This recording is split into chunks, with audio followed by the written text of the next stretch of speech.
Good morning, good afternoon, good evening. Welcome to M.A.N Sports podcast number 4. A lot to talk about this week. Probably kick off with England's under-17s World Cup win in the World Cup. Pretty decent performance, wasn't it? It's a bit under the radar, wasn't it? I mean, no one knew about it, but yeah, we've actually won a World Cup. It's our second World Cup, isn't it? So, of the summer of the year.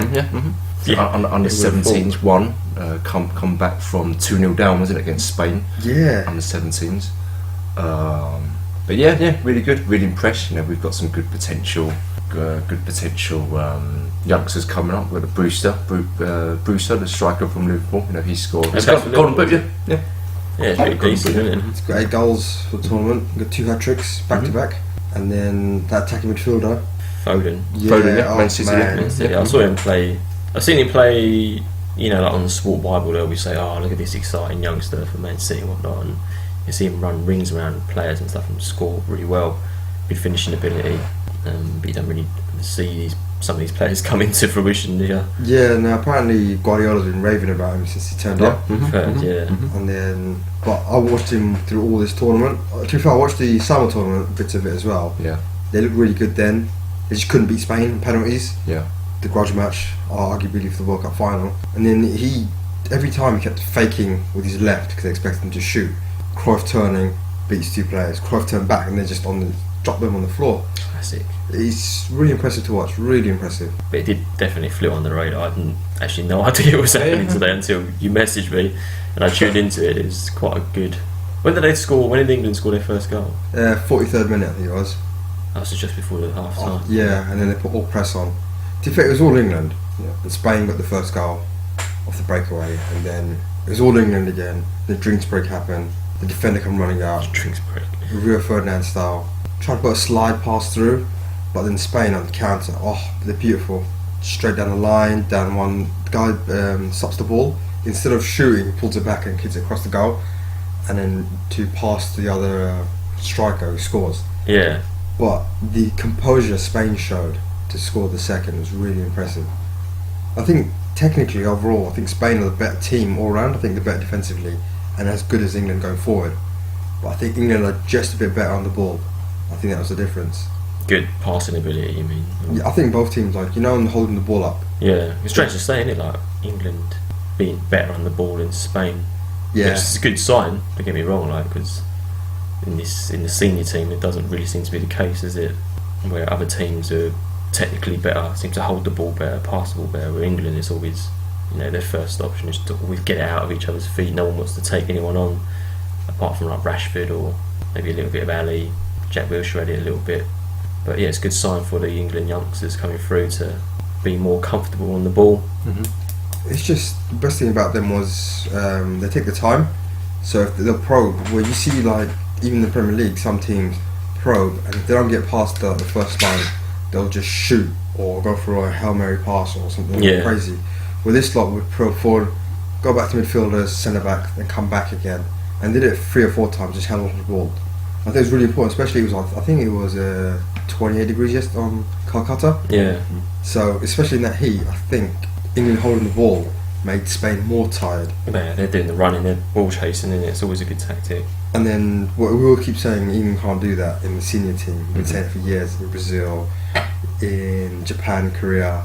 In the summertime, England can't hold the ball, so they just lose the thing. Well, this lot can hold the ball in the heat of India, and it showed.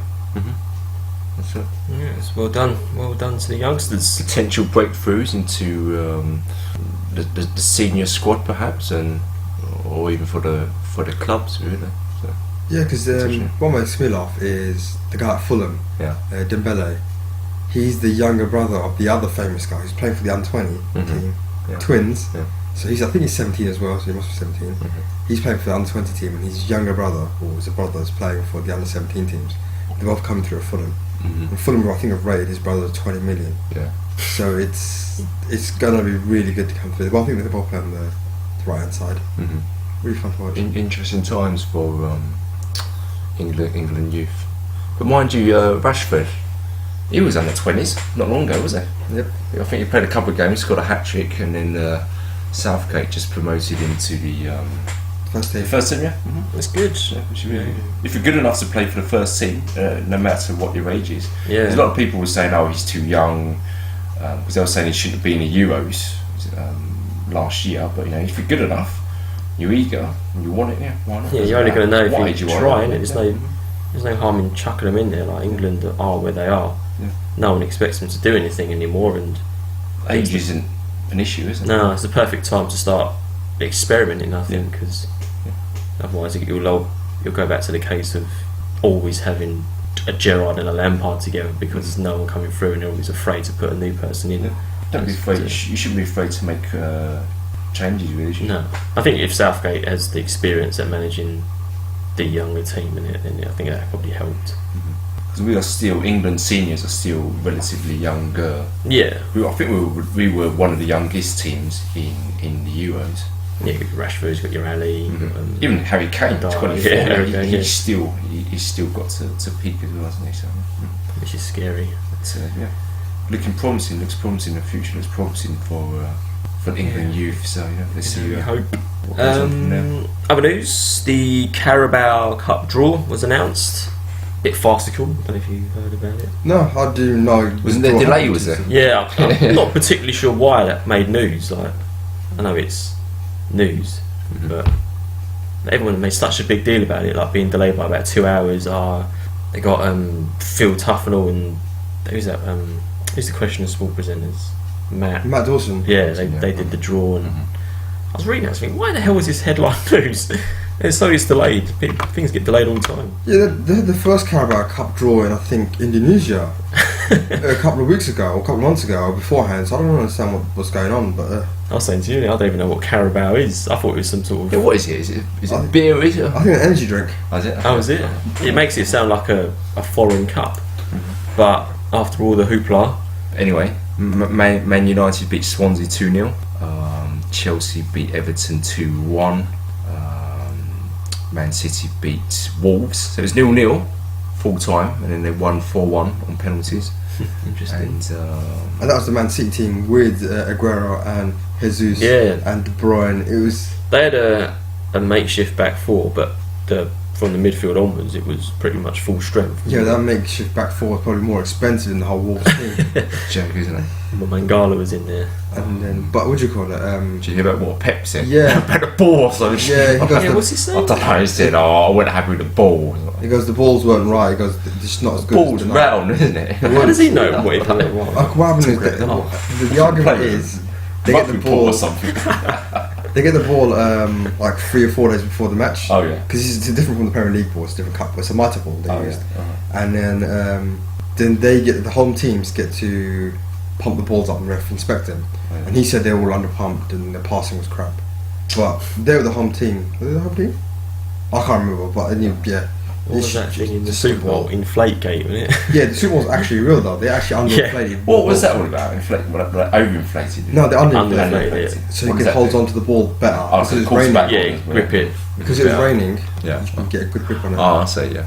So who was the apparently perpetrated? In New England, and Tom Brady instigated it, didn't they? Yeah, they knew about it. It's not the first time New England cheated before. They cheated again. So because that was a massive thing, wasn't it? They underinflated the ball to grip it better. Yeah, they beat the Colts in that. And they weren't. That was a really good match, and they could have lost that match, but you never know. It's cheating. They should have got hugely fined, but they didn't. I mean, I bet all this sort of stuff goes on all the time. Yeah, I mean the thing is though, like I know it benefits the person doing it because they know about it, but everyone's playing with the same ball, isn't it? Not in NFL though. It wasn't that. What, only Tom Brady's balls were deflated? Oh, really? That's the problem. Because they always pass the referee. I thought it was the same ball. No. If you ever watch it, it gets back to the referee and they get the ball out. The balls that they were using, they found that Tom Brady's balls were underflated compared to Manning's. That's pretty. And that's pretty dark, then, isn't it? Yeah, that's a bit fast. But surely, when you go to games, the referee inspects all the equipment and everything. Like the start and everything. Yeah, it's just scary thing where ref might have been in it. No, the thing is that they're saying that the ref didn't know those ones, only to expect them afterwards. Yeah. But the rule is you're meant to tell them if they're underinflated, and every quarterback instantly knows the ball's underinflated because you've held the ball. Yeah. No, they've held the ball like 10,000 times. So 10,000 hours. It's yeah. But yeah, we've got sidetracked there. Yeah, it's another that's right, podcast, I think. But yeah, so the draw for the quarter-final. Man United travel to Bristol. I know Bristol travels to Man United. Bournemouth are going to Chelsea, and City are visiting Leicester. Yeah, you're missing a team there, right?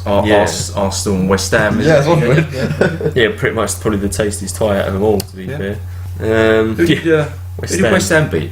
Tottenham. Oh yeah, 2-0 down. 2-0, yeah. And then the 3-2 was that 3-2? Did you hear what the best bit about the game was? No. The guy throwing the cup of piss at the West Ham Oh yeah, I fans. saw it. That was dirty, man. Who threw that? It's a fan video. Some guy in the stands. His mate's filming him piss into a plastic cup. Yeah. And when he's finished, he just lobs it into the into his own fan? Oh, No, into the Tottenham fan to the West Ham fans. Yeah, he was sitting, where they. Oh, the Tottenham fans Yeah. threw it to the West Ham. Yeah, his defence was that's banter. Yeah. Yeah. I mean, unfortunately, it happens. Like, if you go And to he filmed it and put it on YouTube. Yeah. Like if it's That's actually like filming his GBH or freaking something, Todger yeah. like pissing Yeah. into a cup and it's blurred out or whatever. But yeah, I was thinking that this is why, as everyone's saying, football's not a family friendly event in the UK. No. You can say around Germany, like in Germany they have family seats in like Dortmund, Yeah. specifically for kids and all that. In England, it's not a family friendly event. I think- and it's just you can go. It is, but it's just 10% of the idiots that go there that give them a bad yeah, name. you're gonna get it. Unfortunately, it's like when you go to a music festival. Unfortunately, that stuff happens, Yeah. and you can't avoid it. I think How do you stop it? Do you know what I mean? it's a cultural thing. It's like every MMA event I've been to, every boxing event I've been always a to, fight. there's always a fight in the Yeah. crowd. Always. I think it depends though. When I went to the US, they're really good. They're just normal fans. Yeah, no, in the US it's completely different. So Yeah. when I go to watch the NFL games normal in people. the US, Oh yeah. And all games, all Yeah. sports. Yeah. I it's think we go into the NFL later on. Oh, it's really good, that's yeah. not going to happen there. I can guarantee you. yeah. That is family friendly. Yeah. No one cares who you support. Everyone's yeah. drinking. Everyone's really friendly. Yeah. Yeah, it's like the chanting in the US. They're all family friendly chanting. Yeah. They don't swear. They don't think. And you have home and away fans sitting together. Yeah. Mm. Well, if you have that in the UK, No, let alone any sports, it's Fantastic. just fights. That would Sad, be- yeah. So yeah, probably Arsenal, probably West Ham is the tastiest draw out of them all. Do you think the Carabao Cup matters? Yeah, Why? it's something to win. Okay. It's like who won it last year? Man City, Man, you didn't know. Man United. Yeah, Man United who did won the it? dodgy It's travel. something. It's something. Isn't Yeah, it? clubs and players are measured by the trophies they win. Yeah. So it is a cup, and Trophy's a trophy. Yeah. exactly, and there's money in it.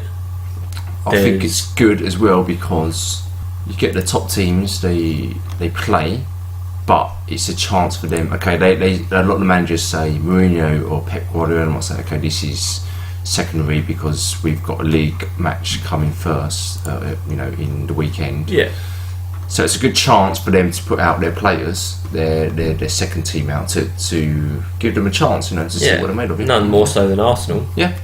Who's that young guy that scored twice for them, isn't it? Yeah, the right winger. He let go What's by that? Chelsea. He's gone to Arsenal. Done the business. He breeds new stars. Happened with Rashford. Didn't it? Yeah, that's it. Yeah. So That's it. I think it does matter. It's a good competition, good level of competition when you're playing top teams for the youngsters to come in, and it still means something. Yeah. It's still Because- competitive. And also for big players, because Lingard, he scored against Swansea, didn't he? Yeah. So he's a squad player. He doesn't get in the first team, but if you play consistently well in like the Carabao Cup, or if we go up against weaker sides and he's Yeah. starting, then he'll give Jose Mourinho something to think about. Yeah, So, okay, definitely. It's a different look. Mkhitaryan. See what I'm saying is, everyone's saying it's In the Europa League, Yeah. he done really well, didn't he? And then, but he just didn't transition that well into the Premiership. Yeah. It's something to think about, isn't it? Definitely. For the manager, yeah. It's like the last few winners: United, City, Chelsea, City. It's like they're not small teams; they're going to win it. It's like now it's the trophy to win. Yeah. It's there to be done. Even though Yeah. last year United team was a bit of a fast. And the match. attendances are always good as well. I mean, it's always That's- capacity. Southampton won that match. United cheated. I'm sorry, that was a farce. That was a fix. That game was last year. So potentially, could be United derby. So what's going to happen realistically? Man United will beat Bristol. I think Chelsea beat Bournemouth. I think Man City beat Leicester. And I think Arsenal beat West Ham. It sets Especially it up for quite top a good. four, yeah. Sets it up for quite a good semi-final, to be honest. But on paper, all the top four, Big teams. Yeah. top five big teams. I'm not even Arsenal anymore. Arsenal. But that's the nature of the draw, isn't it? Yeah. Like Tottenham are in there. They they didn't do the business, and West Ham got through. Yeah. Same with Bristol. Who did Bristol beat? I don't know. They beat. It's another struggling team, Palace, wasn't it? I think. David Palace. I think so. Who hasn't beaten Palace? Yeah, Palace 4-1. Yeah. Damn, that's a stonking. So on to the Premiership. Yeah. Afternoon kick-off. Yeah. United versus Tottenham. You know what? I did not want to. I was dreading this game because they put Liverpool away convincingly 4-1 last week, and we lost to Huddersfield, didn't we? 2-1, and that they were the last team I wanted to play. But we had Man U had a good result, 1-0. Bit of a ball. It was fest, wasn't it? Yeah. I was saying to you Very earlier, sloppy passing. It was a game of bad finishing from both sides, including the goal was a bad finish. It was a scuff, but a goal's a goal. Martial does it again, coming off the bench. But But Mourinho got a lot of criticism after the 0-0, the 2-1, and this game as well. But he said, "Look, we got 3 points. Yeah, that's all that matters." He took off Rashford, put on Martial, and they booed him. Yeah. The thing is, I think this game was down to who's injured between both teams. I think Tottenham and United missing key players, and I think it showed up in the game. Yeah, I said last week, it's crazy to think that both teams rely on one person. Not necessarily. I mean, Tottenham still did well. Who did they have in front? Son, wasn't it? Yeah, they missed Kane really badly. But the finishing was so bad. Yeah, I think they missed Wanyama in midfield as well. Yeah. That's not the powerhouse. I think Dyer got found out a bit. Yeah. Dembele come on at the end, but I think this is his first game back. It's just not enough. I always say I like Ali. I think he's a very, very good player, great potential. But for the position he plays in, he needs to score more goals. He missed a sitter. It's all well and good setting up Kane, but you're the number 10, directly behind Kane. You need to score more goals, I think. Because he had that 1-on-1, the ball over the top, and instead of putting it in the net, he just kicked it wide. Yeah. And to be fair, this game was quite amusing to watch the two, as I said before, two guys with the biggest handbags. Top. Yeah. No, I was in Ashley Young and Dele Alli. Yeah, they love the Both of them. I was watching this game thinking this is going to be shown around the world, and two of the marquee teams. Dele Alli's the up and comer, and he was so busy trying to dive against Ali and wind him up. Not Ali, against Young, and Young did the exact same back. That both of them just dived themselves out of the game. Was it like Drogba and Lehman? Yeah, it pretty much wasn't that bad. That's my favourite, man. But yeah, it was. This is the biggest question about Ali and the big game. Did he went missing again? Yeah. So Lukaku, he's at the jar. He hit the post, didn't he, a couple of times? But still, his finish was awful. He hasn't scored in his life. Well, we lost in the Huddersfield game. He didn't score against Huddersfield. Yeah, it's 3 games he hasn't scored now. Yeah, four even. Yeah. You got to get them, but at least they always say you try and hit in the post and in and thereabouts. He's got to get a goal. Yeah. Oh, did he get? Oh yeah, headed it on, didn't he? Yeah, headed it on for Martial. Yeah. So if you're not contributing goals, then just be a nuisance. Yeah. He was a nuisance. Yeah. So to the other end of the table, we go with Palace and West Ham, which I thought was quite a good game. Yeah, I was listening. Quite a bit going on. I was listening to that on the radio while I was watching the England under-17s game. Yeah. And what made me laugh was at 2-1 down, and at 2-1 down, I saw we were going to lose. I knew we were going to concede right then, no matter what's going to happen. And what made me laugh was when Antonio had the ball, I was like, taking the corner. And I don't know what he was doing. Some shitty cross. He just lifted it into the midfield. He crossed it straight into the goalie's hands. What made it even more funnier was I was in the England game, listening to that, and I could hear Zaha get the ball. I was like, England got the ball, Zaha's going to score. I thought, Zaha's going to score and England going to score. Bang on. Exact second to second match. Zaha puts the net in, the ball in there, 97th minute? Yeah. England got 3-2 up. It was so... It was unbelievable. Like when I was watching it, I was like, "What the hell are you doing?" Like he'd done really well to get into the corner. And if alright, let's get another thing. And then obviously on Match of the Day, they were saying there were 3 players in the box waiting to get the shot in the goal. And then that's just poor management. It's been like that for the last few years. It's like mentally, I think Antonio's a bit slow, and then he wasn't good. It wasn't a high IQ play. Give you that. He does it a lot. I suppose a positive was Joe Hart. Really good performance, I thought. Yeah. I always thought he was a good goalkeeper. He always is. Everyone makes it just unfortunate. Man City. It's like everyone makes it out. He's not saving anything. West Ham. Some of the shots that go in off the post. Yeah. I don't see what you're supposed to do. If the defenders are crap. It doesn't help that the back four is not the best, especially they were missing Winston Reid. But Bonner come in and gave away a really stupid penalty. But I'll give it to him. Crystal Palace under Hodgson, he's slowly getting them to turn, slowly getting the points. Slowly but surely. Make sure they play solidly at home at the start and then try and get the away wins after. But the home form's always more important. A few penalty shouts. So I think, did you see the one against Zaha? He's running and I think took his leg. I think sure that was a penalty. The penalty. I think it was a penalty as well. Bonner, I thought that was a soft penalty. It was a bit soft, but it's the same as he didn't give the Zaha one. That's what he gave that one in the second half. Yeah, I suppose so. It's just a lot. Bundle. They were both running quite fast, and they gave him a little shove in the back, and then he went over. But this poor time, Taylor should have pushed him, should have touched him. No. But and it was a good goal from A.U. That's a very good goal. Apparently does that in training a lot. Just the first time he's done that for us. I was thinking goal of the month, but unfortunately that Southampton goal probably will. It's an unfortunate time to score a decent goal. Moving on, West Brom versus Manchester City. City looked mercurial again, didn't they? Yeah, it's just they're pushing teams aside. Yeah, it's FIFA, and it's just FIFA stuff. You're constantly pressing pass, draw the opponent out, and then you've just got people on the other end of the pitch that can just finish it.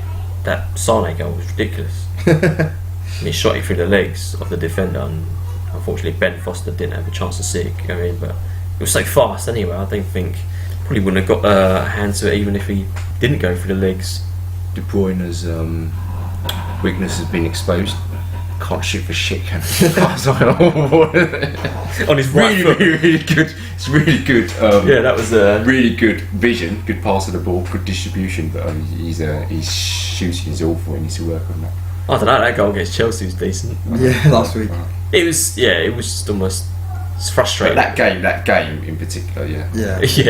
Maybe it's not long. You know, a few bad days, isn't it? Messi missed, didn't he? Did you see that one? No. He missed an open goal. I did. So, it's like really good play from Barcelona, and then he shanked it. But I left that 1-0 that match. the score was 3-2 to City. See the last goal for Otamendi. He tried to be a bit too clever, and then he read it and just put it in the net. And I mean, I don't really know who was at fault for the first one. Edison clattered Jay Rodriguez. Yeah, it was a good play by West Brom. Yeah, it was. I think it was a bit game. soft. Gareth Barry played quite well. But all round the pitch for Man City, they were pretty awesome. Standard, beating the teams they should, and moving on. So they have little mentions. Arsenal beat Swansea 1-0. Oh no, 2-1. Sorry. 2-1, Yeah, they went 1-0 down. Yeah, Peter Cech got nutmegged. It was a good goal actually. Yeah, I've heard loads of people complain that Peter Cech's at fault for that. I don't see how. If you're 1-1 against the goalkeeper, you're always going to make mistakes, aren't you? So yeah, it's 1-1 against the keeper. You expect the striker to score. Yeah, you expect him to go in far post, which he almost did, but then he went through his legs and stuff. And plus, when you're 1-on-1 with the keeper, Schmeichel does it really well, doesn't he? Yeah. You go out and you make yourself as big as possible. So De Gea is probably like that as well, isn't he? Because he likes to save with his legs. Yeah. So it's going to be unfortunate because De Gea would be an easy person to nutmeg as well because the way he comes out, his legs are wide out, so there's nothing. So I suppose a standout player for Arsenal was Kolasinac. He's the best player, isn't it? So Kolasinac looks to be a good signing for Arsenal. I don't know how much they paid for him. No, we got a free. And a free? Got a free transfer. Oh, yeah, from where? German club, I want to say Schalke. He's Bosnian as well, isn't he? He's a huge man. Massive. That's the good thing about Wenger. He finds a lot of value. He does. He doesn't. Okay, people rip him off. Oh, you need to spend. You need the money to spend. But for the money he spends, it's good value. He provides good value. Yeah. He's not willing to spend, £80 million. The most expensive player, Ozil, and even him, 42 million. No, what's supposed to play now is the striker, Lacazette. To be fair, he's got really good finishing. Yeah, he's good. Isn't he? I think it would take time for him to get integrated. And I suppose another little problem will be the chop and change around of the people behind him Giroud. over the next year, isn't it? Like, I mean, is Ozil going to stay? Is Sanchez going to stay? I don't think they should. I think they should get rid of him. I mean, There was rumours about them going in a January transfer window. Well, it depends what they want, isn't it? If they want Champions League football, if they want ambition, we want to win trophies. Yeah, no, I mean, no offence to Arsenal. It's not the first time it's happened with big players in big clubs. And No, it won't be the last. no, definitely not. It's happens all the time. All the top clubs, no, we were talking last week about Harry Kane potentially going to Real Madrid. I wouldn't put it past him if he did. Why not? It'd be good business for Tottenham, and they could build up that whole team around the money from that. Yeah. Mention of Liverpool beating Huddersfield 3-0. Huddersfield held out until Yeah. and then once the first goal went in, it was just riots. Yeah, after it that. was a lot of the highlights seem to be Liverpool hanging about Huddersfield area. All the especially the Wijnaldum goal was a good goal, but it was just such slow build up. Yeah. There seemed to be little dribbling around the areas, and the Huddersfield players not much putting a foot in or whatnot. So yeah, I mean, good result for It's them. funny though, isn't it? Because Man U lost to Huddersfield. Yeah. 2-1.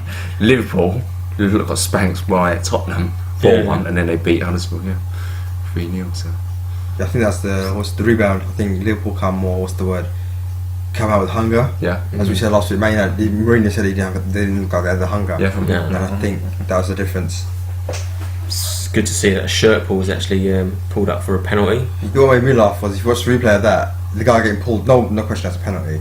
But in the foreground, there's two guys trying to rip each other's shirts off, and next to him, you're like, which one did he get the penalty for? Yeah, I mean that defender was almost strangling for me, with his own shirt, wasn't he? So it was a good penalty, and it's good that Sturridge is back on the score sheet. For some ages, This isn't it? shirt pull is a penalty. Yeah. Depends how strong the tug.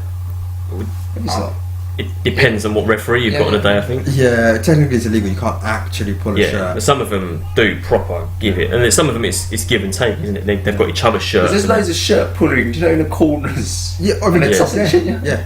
I suppose if it prevents you from going forward, then yes. Yeah. But if you're tussling for the ball in the penalty area, it's okay-ish. I'm not particularly it's sure Italian how. defending, isn't it? Yeah, I'm not particularly sure how close they were to the ball when it happened. Yeah, I can't remember them being that close to it. I think it's like what referee? Because I remember last season with one incident where the guy ripped his shirt off the guy's back, literally pulled, and he'd come off, and it's like hanging on his head, and the ref didn't even give it a foul. But it's like in Italy, you hold the shirts and hold them. It's just it's a standard. It's a way. The art of defending, pulling them tight ass shirts. Yeah. Oh, did you get a chance to see Juventus' new kit? No. Oh, it looks amazing. 120th anniversary. Mm-hmm. So we got the sidetrack here, but Buffon's announced his retirement, isn't he? If they win a Champions League, that's weird. No, if they don't win a Champions League. So if they do win, he's going to stay. Yeah, he wants to that's be. Weird. It shouldn't be the other way around. You want to be trying to hide, don't you? He wants to stay, so he wants to play in the World Club competition. He's never played in that competition. Okay. And then didn't Man U do sort of Vasa da Gama like? Yeah, but that's made out of shit. That's the kit. World Cup. It looks like a pony kit That's you good. get on a Pro Evo. It's like a retro. It's a retro kit from the thing. Nice. What's the 3 stars about? Because they get a star every time they win the championship 5 times. Ah, okay.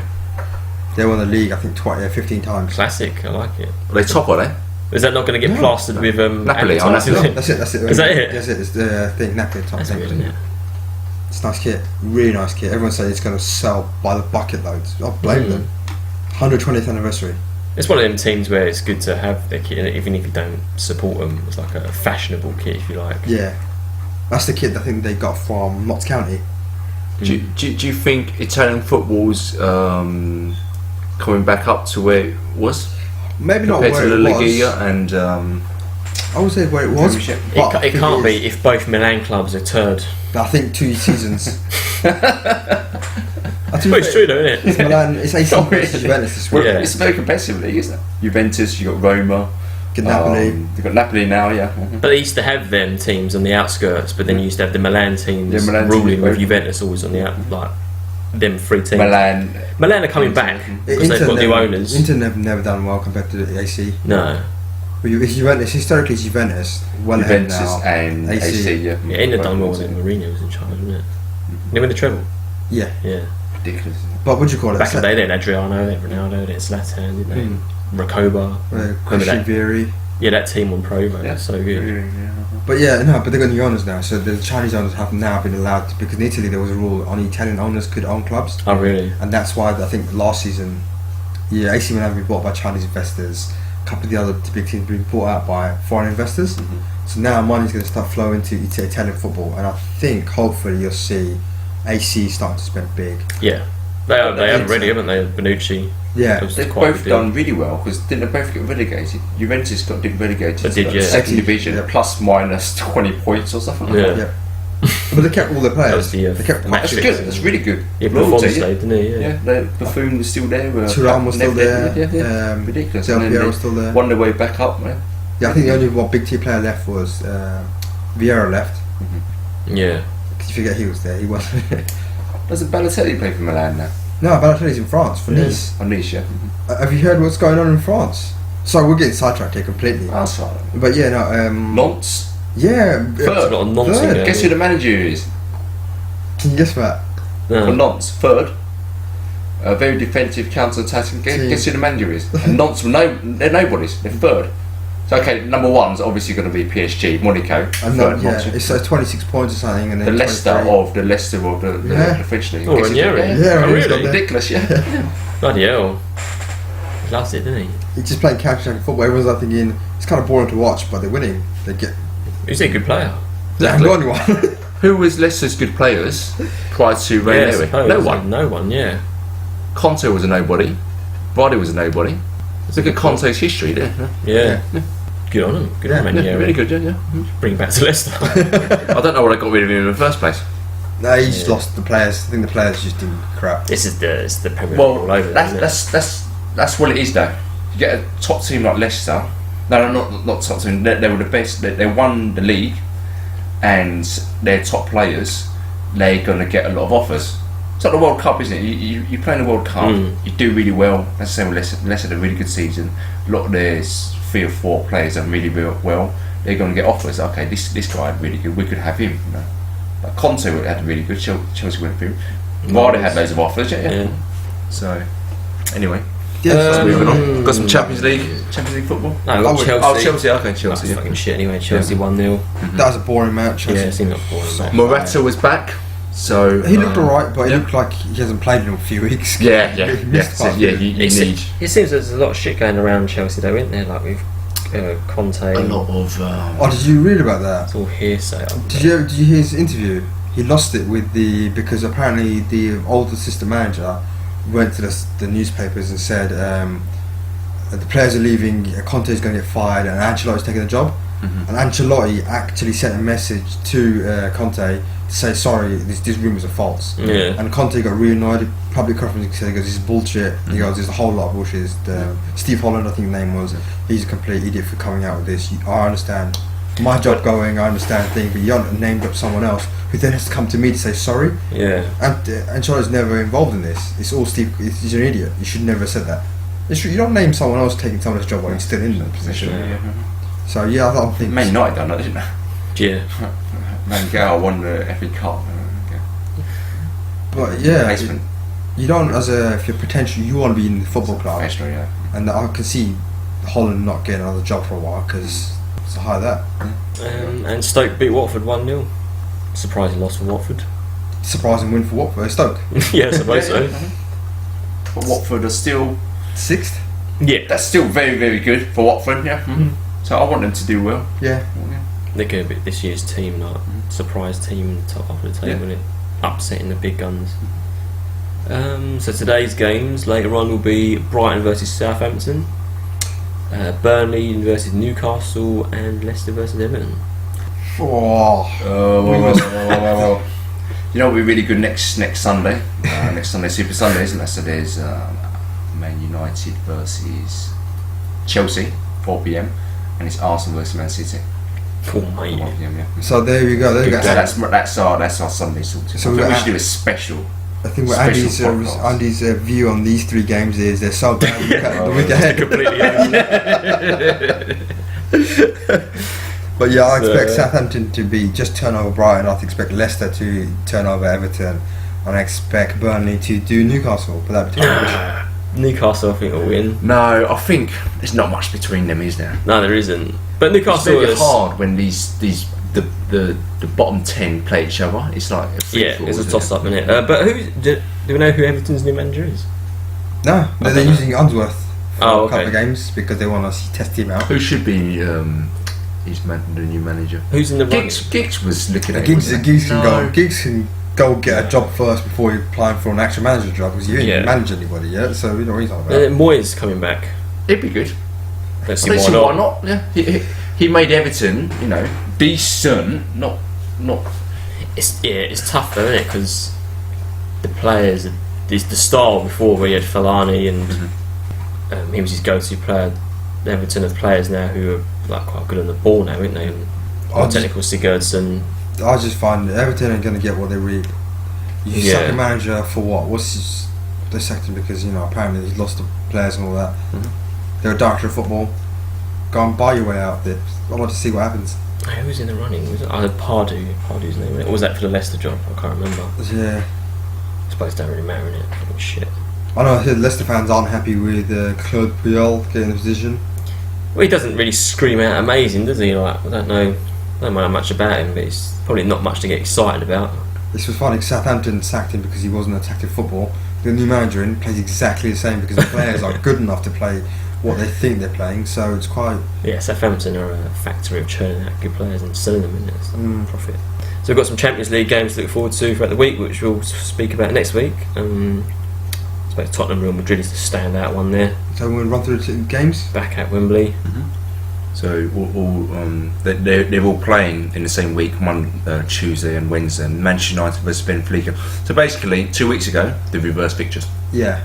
So it's like halfway of the group stage. Isn't it? It was Man United always drawn with Benfica and CSKA Moscow, which seems to always be in the same group as them, the qualifying groups. Yeah, you get that a lot in the Champions League. Yeah, it's weird. So Man City play a lot of the big European. We used to draw with Juventus, not we have a lot of wars with Juventus. Pot chains. Like Man United always seems to be lucky with their group stages.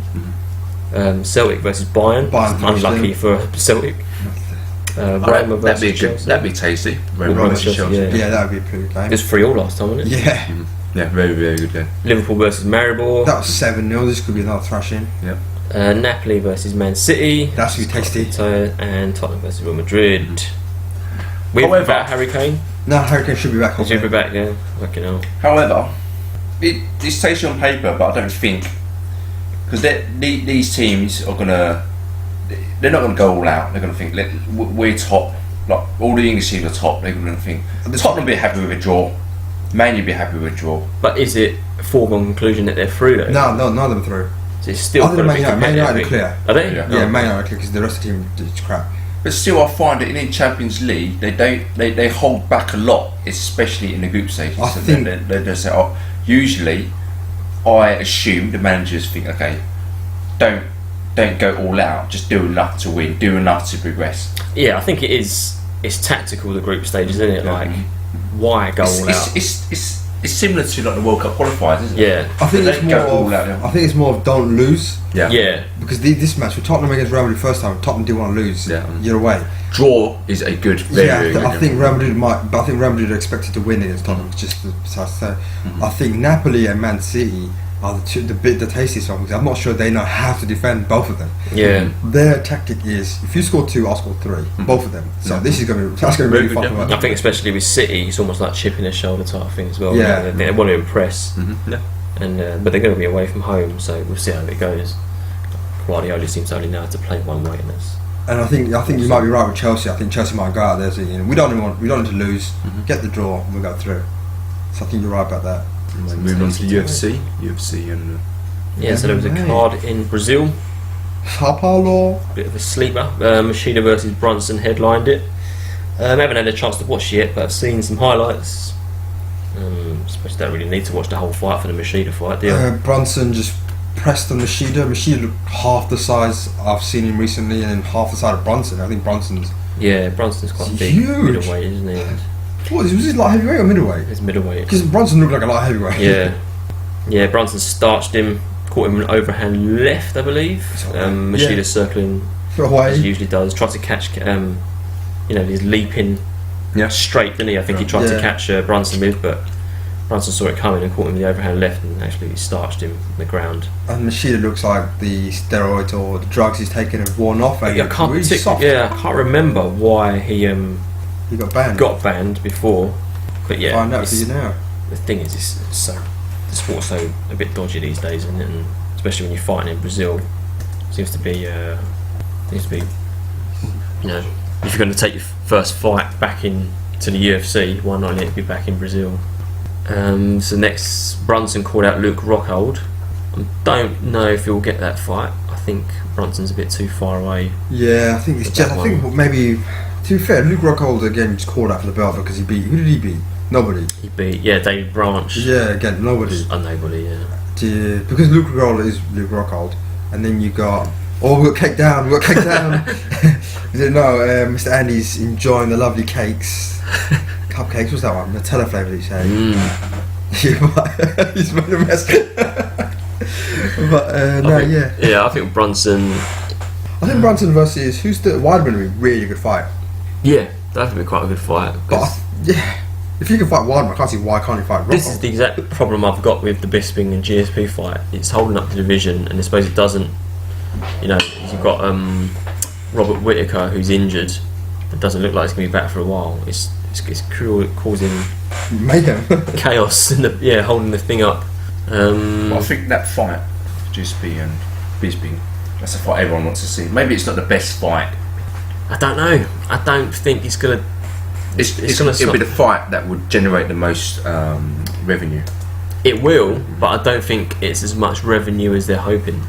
GSP's been out of the game for 4 years, and I heard that a lot of the casual fans now come into it when Ronda and Conor have overtaken and don't have much of a historical view of the UFC before that. So not a lot of them are going to know who GSP even is. Obviously he's massive he's in Canada, so he's going to pull the punters there. But yeah, I just don't. And Bisping's trying his hardest to extract any ounce of showmanship from GSP, but it's just not happening. Okay, I'll get something funny here. I've got the UFC rankings. Middleweight. It's middleweight. This is the best middleweight rankings in the world. They got Counters number 1, Whittaker number 2, Rockhold number 3, Soldier of God number 4, Jacare number 5. Who's Jacare beaten recently? He hasn't beaten anyone. He got starched, didn't he? I can't remember. You got beat by Whittaker. Whittaker just destroyed him. Musasi, who's moved to Bellator. Chris Weidman. Anderson Silva again, who's it fought? Has he got Gastelum next? No, Gastelum's got. He's got Gastelum next. Derek Brunson. Yeah, and then Gastelum. And Uriah Hall. Uriah Hall's got something nice to fight next as well. Oh, we go. Vitor Belfort. David Branch. Where's he all the way down there for?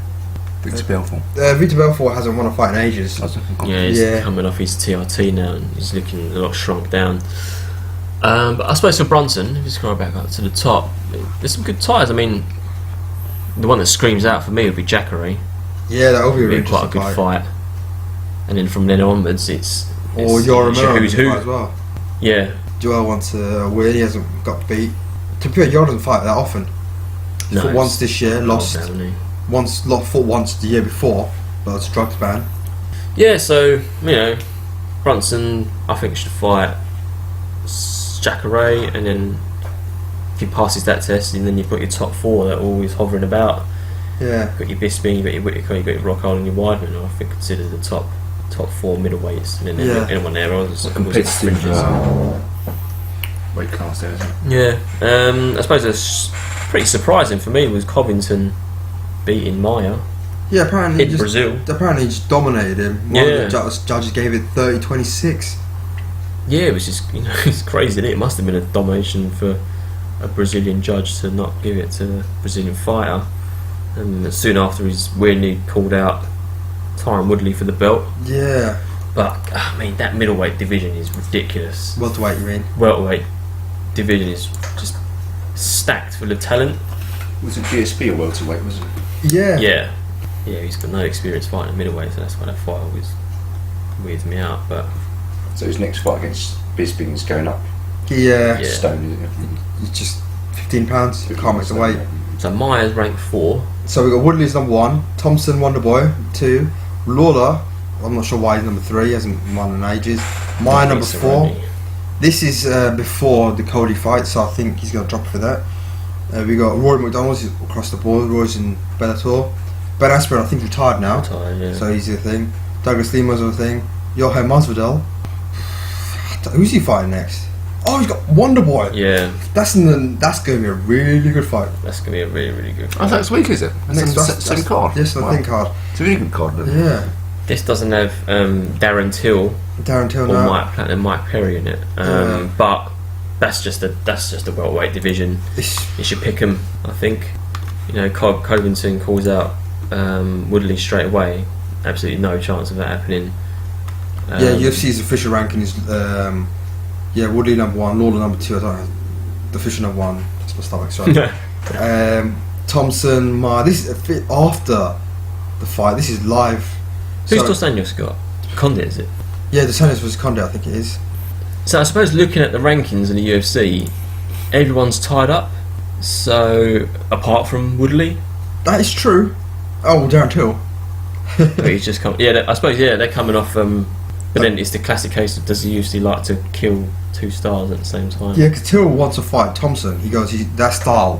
Who do you think will win a points Till match? called out Mike Perry actually. Is he really? Yeah. Oh no, Condit's fighting. No. Who's Ponzinibbio fighting? I'm getting confused now. Cerrone lost. I think Cerrone's going to drop through that. Don Young Kim hasn't fought in a while. Ponzinibbio is fighting. Oh, Mike Perry. So that's going to be a telling fight. Yeah, and Dos Anjos is fighting Robbie Lawler. Oh, mate. Yeah, so as it falls, like Till versus Covington would be a good fight. Yeah, and everyone else is tied up. Carlos Condit is fighting Neil Magny. It's a good fight to get back into the ring with. Yeah, Neil Magny will definitely test his ring rust and cardio. Test his legs out as well. They usually have a big event end of the year, don't they? Yeah. That'd be finalised. Is McGregor gonna? This is my question. Who the hell do you put on it? Who's your star? No John Jones. Drugs. No Ronda Rousey. Is Brock Lesnar going to come back? Drugs. I don't think Conor will. Conor. Why not? Potentially fight. Connor's I've heard Conor. Everyone said potentially wants to fight again at the end of this year, or they're going to hold him to March next year. The thing is, it's November now, and to generate the build-up for an end-of-year card, you've got 6 weeks. What was the build-up for McGregor and Mayweather? That was really quick, wasn't it? It was about 3-4 months. It was. Oh, they're going to. It was hearsay. It was all that shit beforehand. I think if they think McGregor's going to fight, it'd have to be announced soon, and especially for Tony Ferguson just coming off that win. The December card has been announced, December 30th. Headliner, I'm working my way down, Dominic Cruz versus Jimmy Rivera. Which is a very good fight. Thecia Castello versus Carlos Esperanza. I don't know. Esperanza's crap. Anyway, Luis Smoker versus Matthew Nicolas. Don't know who they are. Carlos Condit versus Neil Magny. That'd be a pretty good fight actually. Gokhan Saki is fighting someone, I don't know who this guy is. Dan Hooker versus Dries Marquis, I don't know who that is. Dries? We have a bobsleigh team.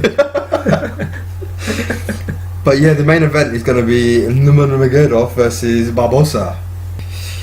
That's a pretty, what's the word? Do you know what it is? It's a light card. It's a card for the fans. Yeah, that's exactly what I was about to say. It is not a card for the casual. Andy, do you know any of these guys? The bottom two. Nurmagomedov and Barbosa. It's a card that screams out like awesome fight, like really relevant fights, should I say, to the divisions. I think, especially Cruz versus Jimmy Rivera, and Nurmagomedov versus Barbosa. Do you know what we need in this card? We need DC to get in this card and show that he's a champ. DC versus John Jones. Nah, John Jones has to be gone for this. How long is he banned for? Potentially 3 years. Yeah, at least I think. The UFC, what do you call it? Everyone's saying his legal case is saying that all his other tests have come back negative.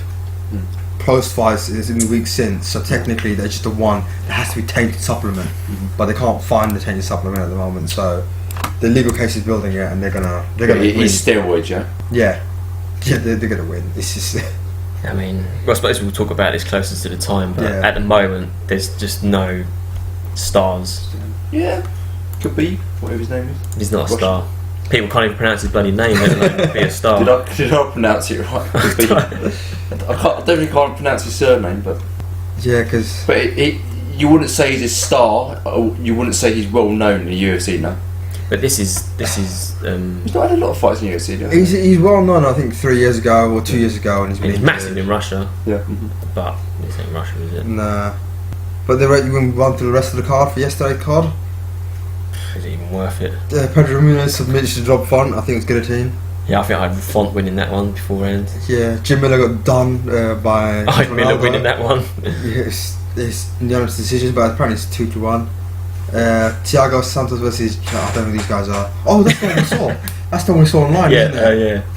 He just absolutely starched It was like a Vitor blitz, wasn't it? Yeah, high left kick and then just pound this guy's face in. John Lineker, bantamweight. Did he make weight? I don't know. Lineker making weight. Bantamweight, yeah, that's the way he should be fighting at, isn't it? Because he always used to fight The flyweight, DJ yeah. at flyweight. Yeah. And then the rest is. Luke had a good performance. That was a good knockout. The overhand. Well, he knocked Nico Price down anyway. Mhm. Antonio Carlos Jr. he should be, I think, in the middleweight rankings. Do you think? Yeah, he's very, very good, very dangerous, excellent jiu-jitsu. He's the one to look out for. He's very tall, rangy. I think he'll definitely be over the next course of the year one to look out for. And apart from everyone, I have no idea who anyone else is. No, I've never heard of him. Elizu Zaleski dos Santos. It's a good He's name. a Brazilian Russian. Yeah. They might as well move on to the breakdown of the so-called probably this should be the end of year card. This could be one of the best cards. Really good, yeah. You know, we were I'm talking going to earlier trust out about with this one. this should definitely be the end of the year card, because even though I was saying earlier that GSP's not going to be a bigger draw as he used to be, he's still a bigger draw than the people fighting on the end of the year card. It would just be interesting though, because he's been out for 4 years. It's interesting, but it's not relevant. Mhm. That's my issue with it. Oh, to be fair, I was just thinking, why would Holly Holm? She should have fought on that card. Should be a draw. She's fighting Cyborg. Has that been done yet? It has not been officially announced, but that's supposed to be a fight for the end of year card. That's That the would be fight. good. It's That the would one be- that's headlining the end of year card, but they haven't officially signed documents. That would work, That's the one. I think, because Home is riding the train of knocking out Ronda And and Cyborg. Yeah. But I think that would fit in quite nicely. Because I was watching the training camp. Still not a already. star, but I suppose you need to Who's a star now, do you think, of the women's UFC? It'll be Who's Holly that? Holmes. Do you think? She lost to Misha Tate. Yeah. And then she had a really bad performance coming back. It's Misha Tate, the one with the... Busted nose. No. Yeah. It's She Joanna retired. as well, wasn't it? In Jacek. Who's that woman that beat Ronda Rousey the second time? Amanda Nunes. Yeah. Yeah, she has that. She didn't look that impressive in her last fight, so I think the trains. Moving Well, it's past. a bit, it deflated a little bit, Mhm. should I say? But Shevchenko was a tough fight. I thought Shevchenko won, personally. But yeah, but the UFC doesn't seem to be plugging a lot of resources into them. Yeah, promoting. It was just Ronda Rousey started off, wasn't it? She was like the poster. Yeah. For Yeah, even back in Strike Force. So yeah, to look forward to Bisping, GSP. I suppose when we do the podcast next week, the fight's going to really have happened, isn't it? Yeah. So I'm going to pick. It's hard, isn't it, Bisping and GSP? He just seems to pull it out. He's got a lot of heart. He just seems to do enough just to win, doesn't I'm he? going to go GSP. I think. And decision. I think GSP. He's more dynamic. I think. I'm going to go Bisping more knockout, definite. third round knockout. I'm going to put money on this. Yeah, it's good. Yeah, Has GSP been knocked out before? He's been rocked twice. been rocked. Yeah. And Bisping hits hard. No one, everyone says Bisping doesn't hit hard. I think once he feels the power, Yeah. in third or fourth round, feels the power, he'll understand why he should have stayed in welterweight. So we've got Garbrandt versus Dillashaw, which is for me should be the main event. It's the most relevant fight on there for a belt as well. Well, they fighting for the belt, GSP and Yeah. Okay. But they were saying that if GSP wins, he won't fight middleweight again, which is weird. Because Bisping is probably the most approachable fight for GSP at middleweight. After Bisping, you look down at that thing. It's a murder's row. The middleweights after Bisping should be light heavyweights. But They're massive. what makes me laugh is this is what Bisping said in the interview beforehand. Anderson Silva called him, I think he beat Anderson Silva. Weidman called him out. He could be an easy fight on short notice. Weidman got knocked out. Yeah. GSP's called him out because he thinks Bisping's an easy fight and GSP's going to get knocked out to start. So Bisping called GSP called out Bisping because he thought it'd be an easy fight. Yeah, because Bisping, everyone's saying GSP's running from Tyron Woodley because Tyron Woodley's GSP Mark II now. It's exactly the same fighter, only with bigger, heavier hands. Out wrestling everyone, just out wrestles everybody and just throws his heavy left, and then no one can do anything about it. How old's GSP now? Younger than Bisping now. Oh, is he? Okay. Yeah, but it is intriguing. I'm going GSP to eke out decision. It's just 3 rounds to 2. But yes, he's just more experienced, isn't he? He's more dynamic. He's got more fights. Bisping's got the most. Bisping's got the more fights. He's been around for most years. in his age. Bisping's got the most wins, hasn't he? Actually, ridiculous. He's been around for ages. Has GSP still got the most ring time? Minutes, I think he might have. Because he always gets 5 rounds. Shutouts, doesn't he? So we just messed up there. Cody and Dillashaw one. I think Cody does him 5 rounds. I'm going to go with Garbrandt, yeah. I think if I go with 4 rounds to 1. Yes. Yeah, I reckon so. I don't think there's going to be a stoppage. I think it's going to be a really good fight. Dillashaw's quite awkward, isn't he? He's got quite an awkward style. They used to say he was the second coming of Cruz, just not as crapper good. version. But I think Garbrandt will have the power to prevent Dillashaw from coming in, stop him in his tracks like he did against Cruz. And unless Dillashaw gets a good start, I think it builds up a bit of a lead. The wrestling's going to be interesting if there will be any. Yeah, because they're both very good wrestlers. So yeah, that'll be a good fight. Joanna versus Namajunas. It's going to be another interesting fight. I think if this goes to the ground, I think Nara's is a subber. I honestly think that, but can she take her to the ground? Yeah. Yeah. This is the girl you were talking about the other day, the girl with short hair. Oh yeah. Rose. She historically has never done well when she's got to like #1 contendership fights, has he? But the last fight, her and her partner had troubles. Yeah.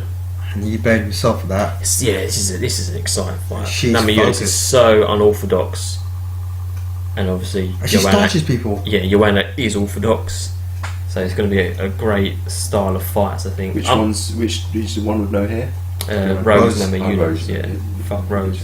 And Jacek's the Polish champion, the one who looks just scary. She actually looks scary. I'm going to go with Joanna. I think to a masterclass of stand up again. Yeah, that's the thing. I think Rose. I want her to win. I really want Rose to win. I always think the way to beat unorthodox fighters is with a good technique. Yeah, solid base, and I think you can't beat technique at the end of the day. I'm going to put my neck on the line. In the main, I think Rose. I think subs are 3rd round. Think maybe.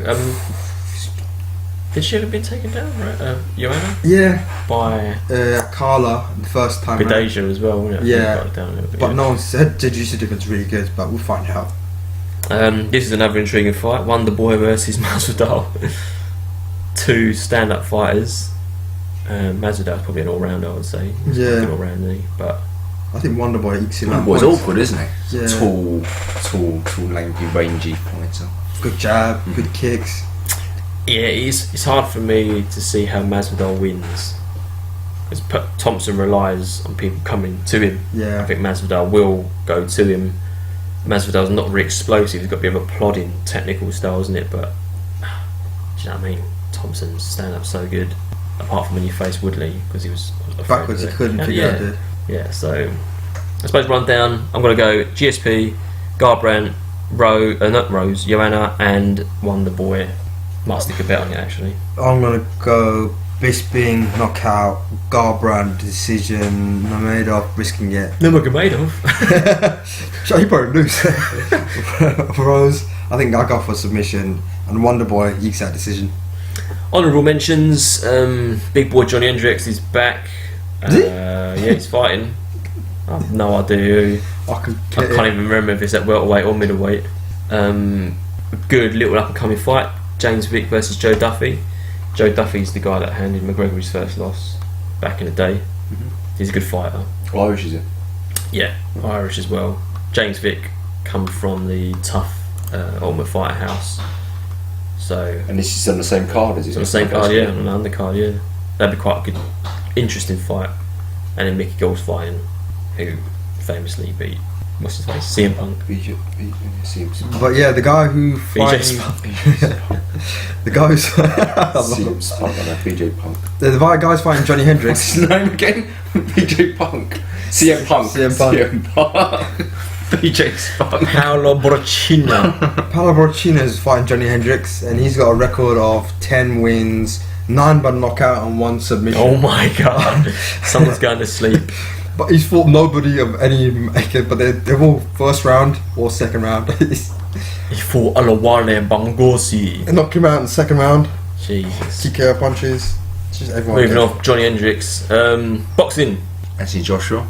Business as usual. What's Joshua's nickname? AJ. Small head. Small head. He's got a nickname.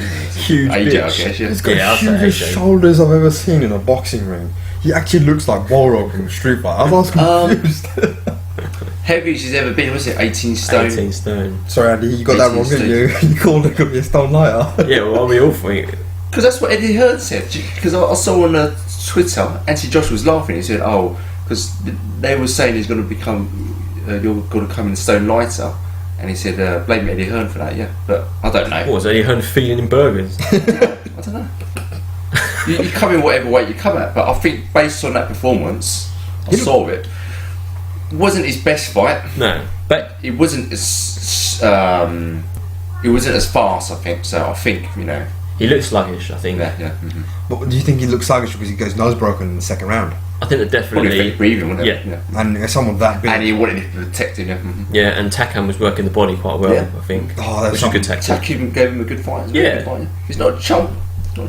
AJ said it himself. I'm going to expect to go quite. Maybe the distance against him. I said last week it would be like a 2-round smash through, but I think, in hindsight, it was. I think his broken nose had a Yeah, it's a classic case of last-minute change of styles, Yeah. and AJ took a while to figure him out. figure him out. Yeah, But I think Takim's only been stopped once beforehand. And to be fair, I thought it was a premature stoppage. I think the rest should have stopped that. Do you think Takam had a chance coming back though? No. I think at the end of the day, he was losing. Yeah. Yeah. What, like 9 rounds? Yeah, nil? Yeah, 9 rounds to nil, Yeah. and there's no chance he's going to come back. So I think yes and no. It's 11 because he did a 10-8 round as well, wasn't it? Yeah. He got 10 That 10th that shot in the 10th round that caught him, that uppercut was pretty Beautiful. flush, wasn't it? Yeah, it was a good shot, and I think it was going to be downhill from there for the last 2 rounds. There was no point. So there's no point, is it? Yeah. I couldn't see it, but he had quite bad cuts in his Yeah, face. both sides. Both sides, yeah. Because I know the referee was kept stopping it and was having a look and whatnot. So. Because there's a really beautiful crisp left hook that caught Takam, cut his eye open, and then he kept palming. I think he might have busted his nose because he's not palming his nose in the 10th round. Joshua did what he needed to do. Yeah. I think it's good in-ring experience because we forget that he's only 19-0 now, Yeah, or 20-0. 90, So, 20 knockouts. The more time he can get in the ring, the better. Yeah, that's it. And I think it's the first time he's fought a short fighter like Takam. So it's just a learning experience, isn't it? Because I'm not trying to be. He probably could have just bulldozed his way in and did a 2-round KO, but you're not going to learn anything. He's done that about 16 times, hasn't he? So maybe for him, he's just like, okay, he's a shorter opponent. I'm going to try new things. Yeah. He actually looks more like a boxer.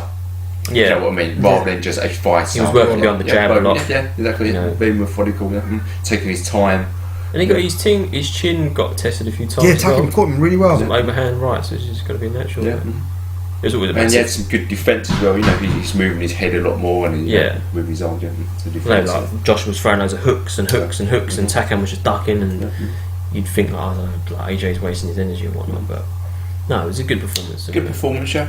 I was surprised about his fitness because he looked a little sluggish, but the first 4 rounds they set a pretty good pace. They did set a pretty good Yeah, pace. it was phone box fighting, wasn't it? Phone box fighting. And for heavyweights, recently, when you watch heavyweights nowadays, they do they hug and do nothing. Love He good did hug. a little hugging a couple of times, 9th round, but he set a pretty good pace for us, thinking for a 10. For his size, Yeah. and it's in stone well, yeah. So well done, congratulations, Yeah. Anthony Joshua. Moving on to Wilder, hopefully. Wilder, Parker. Wilder's fighting Stabberni. next week, isn't it? Yeah, so that'll be a good. I really hope they fight. That for me is the only fight. It's to make very in the open, heavyweight isn't division. it? I think, I want to see maybe 2 more fights before he fights Wilder. I want to see him fight Parker first, and then fight Wilder.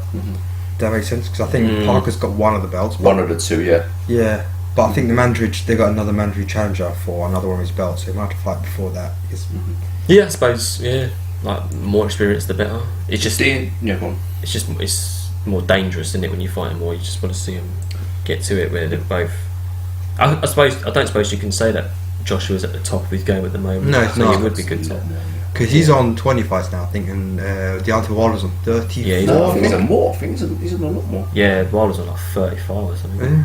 But I think he's I don't know who he's fought, you know. Yeah, it's what it is in heavyweight round, isn't it?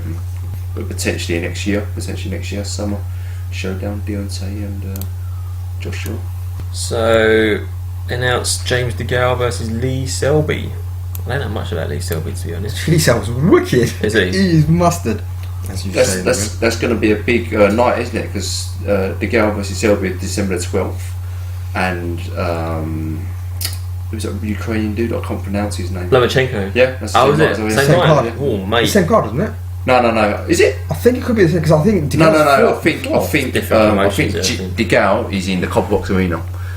And, Really? In Stratford, and then that will be in Vegas. Lomachenko is no, I think that's in Madison Square Garden. Oh, New York.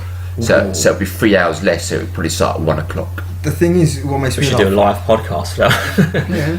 Lomachenko, we'll get to Lomachenko in a second, but DeGale versus Selby, I think Selby might upset the belt here. Mm-hmm. DeGale's the more experienced fighter, but Selby is beautiful boxing.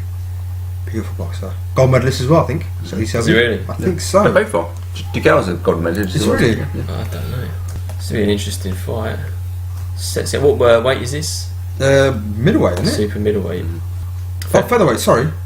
Featherweight. I swear DeGale's bigger than DeGale, featherweight. no way. It's not DeGale was featherweight. massive. Featherweight's M.A.N.'s weight, isn't it? No, M.A.N.'s middle welterweight. Is it?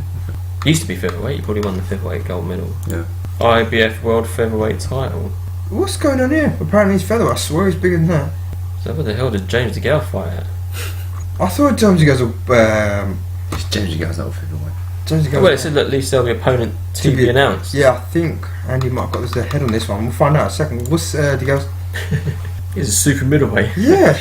Yeah, so is he... Wait. DeGale's definitely fighting. I saw that poster. It's not been announced, apparently. Oh, maybe James DeGale's fighting someone and Lee Selby's fighting someone, but neither of them have been announced. Ah, that makes sense. Yeah. Oh, DeGale is the gold medalist. Shelby's not medalist. Olympics. That's what he was. So they're both respectively fighting other people in their weights. Yeah. So, Which makes it even more of a stacked card, I guess. Yeah. Stacked night of events, should I say. So we have to rephrase that. James DeGale is not fighting. They're fighting on the same card. But yeah, no. I want to see it now. I suppose we'll speak more on that when it comes up, doesn't it? Yeah, because he lost to Badger Jack, didn't he? With DeGale. Yeah, but that Badger Jack's pretty awesome, isn't he? Yeah. Yeah, so Kell Brook's looking to... They should just fight. Yeah, this is the one I keep talking about. It was such a good fight, I think. I don't know what Khan's... Because what I like about Khan, he doesn't duck fights. Yeah, no, he's exciting. He's an exciting The exception fighter. is him, but Yeah. the reason he's ducking him because he says Kell Brook isn't his standard. I think that would be a very good match. To be honest, I think if they fight, Kell Brook will win. I think so as well. I think Albert wins as well. I think Khan's chin is too chinny. Yeah, I mean, and obviously... They should just do it. Brook's chin on the other end. 100% happen, I think, yeah. Yeah, Brook's chin on the other end. Everyone Pretty awesome. wants it. He Everyone lasted against Canelo, didn't he? And thingy, what's his name? Took Triple G, sorry, yeah. Yeah, Triple G and... Dude, broke his face still to stop that fight. Yeah. And his last fight, the last fight against, what's his name? Or Spence? Errol Spence, yeah. Yeah. I broke his eye on that one as well. I think that's a good fight to Very have. good fight. Have that fight on the undercard of AJ and Wilder. I think you'd have a decent Money maker pay-per-view. there. Yeah. I don't think there would be an Amir on the card. Oh, actually, if it was in Vegas, I think it's very popular in Vegas, isn't Amir Khan? No, the AJ wants to fight. You're gonna say Well, this fight should definitely be in England. Kell Brook Yeah, versus yeah, them. why not? Yeah. God's sake, like, don't have two good British fighters fighting in America. Vegas, no. When But I think the that O2 would definitely happen, yeah. 100%. Yeah, I suppose. So moving on to the blah blah blah section. Did you see this Brazilian? Oh, you sent me it, didn't you? What's that? The Brazilian goalkeeper getting carjacked. That was bad, man. Is that an actual real, yeah? Yeah, is that Jefferson? Was Yeah, Jefferson. Is the CCTV video pulls up to Trevor Light? 2 guys pull out, one guy with a gun, one guy runs to the other side and just pull Jefferson out to steal his car. Jefferson did the right thing. You do not fight back. What if you try to drive off the guy, shoots him dead in his car? Is the car really worth it? No. All power to Jefferson to do what he had to do. I heard that happened to Edgar Davids, and Edgar Davids had none of it. Being Edgar Davids. But I'm not sure the carjacking in Brazil will be the same. Oh yeah. In Amsterdam or Brazil. It's UFC fighters before, isn't it? Where the guys just come up and just steal UFC fighters, gold chains and stuff. They don't care. Brazil's not a place to argue. Yeah. But that's not like a mugging, pickpocketing. It's actually like giving them this is an actual, pull the gun out. So another news, the Catalan independence. What does it mean for Barcelona? It just means I don't think Nelson Piquet gets booed even more. Nelson Piquet? Gerard Piquet. That's with the Formula 1 driver, isn't he? Yeah. It's, thinking about a commercial point of view, you can't have Barcelona. You got to have them in La Liga. Yeah, no matter what happens. It's like if Manchester, I don't know much about it, to be honest, but it seems a bit like commercially and politically going to be two different things, isn't it?